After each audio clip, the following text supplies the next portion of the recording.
Mr. Speaker, I rise today to honor a great American hero, Chief Petty Officer Chris Kyle, who unfortunately was killed on February 2nd.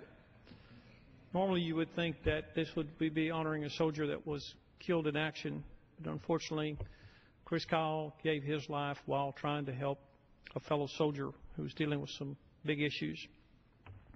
And so today, my colleagues and I want to spend the next hour honoring the life and the sacrifice that Chris Kyle did and gave for his country.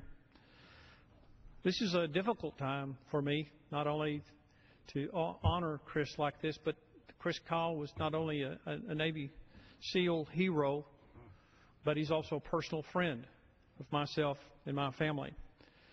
And our warmest wishes and prayers and thoughts go out to Taya and the family in this difficult time. Now, this will be a time today where we're going to reflect on Chris's life, and we've had a tremendous outpouring of people that wanted to share stories about Chris. And we're going to share some of those. But you know what? I know Chris would have wanted this to also not to be necessarily about him, but for the country that he fought for and believed in and loved so dearly. Chris was all American. Everything he did, his service to his country, was about his love for the country. But not only did Chris love his country, he loved his family, he loved his friends, and he loved his wife and children. And so I wanted to talk just a little bit about Chris's career. Chris spent 11 years as a SEAL team member, SEAL Team 3. And, of course, his record is nothing but superb. He retired in 2009, and when he retired, he had 255 kills, with 160 of those confirmed by the Pentagon, making him the most lethal sniper in American history. And one thing about that is that Chris was very unassuming. And I remember knowing a little bit about his background, but then meeting Chris for the first time and how humble he was and how down to earth he was. And he really didn't talk about records. He talked about people. And he talked about what his job was to protect his fellow soldiers. His ability in the battlefield was unmatched. His longest shot came in 2008 when he identified an enemy insurgent that was about to launch a rocket near an Army convoy. From 1.2 miles away, he fired his .338 Lupa Magnum rifle and killed the insurgent, potentially saving the lives of countless Americans. Chris was awarded countless honors for his service.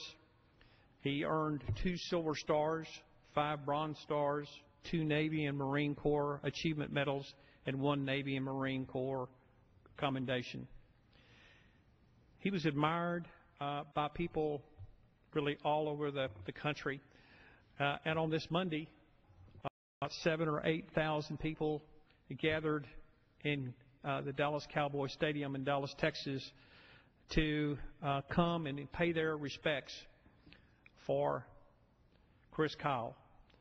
It was a great loss for our country. It's a great loss for his friends and family.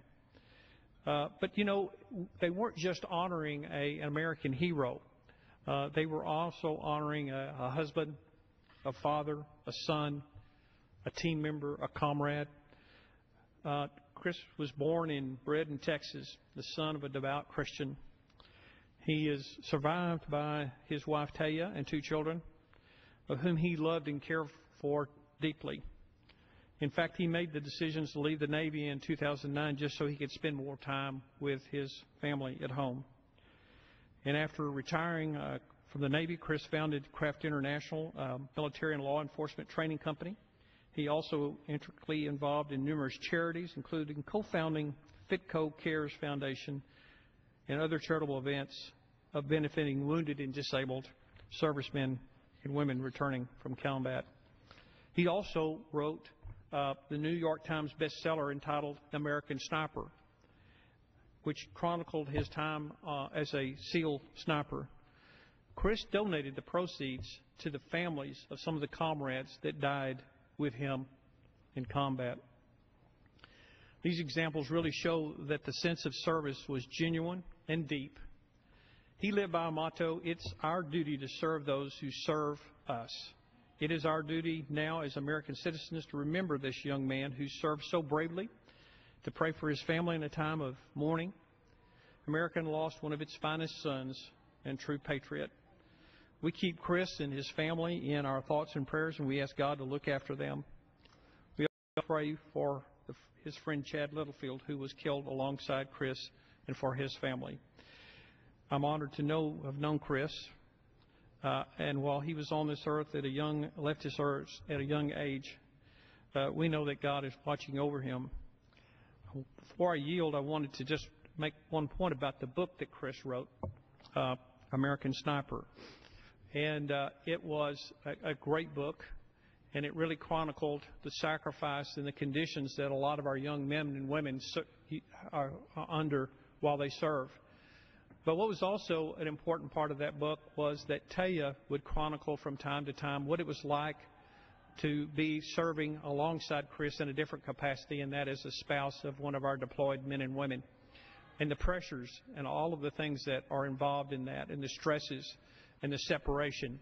And I think it's a great tribute to Chris and Taya to share that intimacy with us so that we could come to greater appreciate his service and her service to our country. It's now my pleasure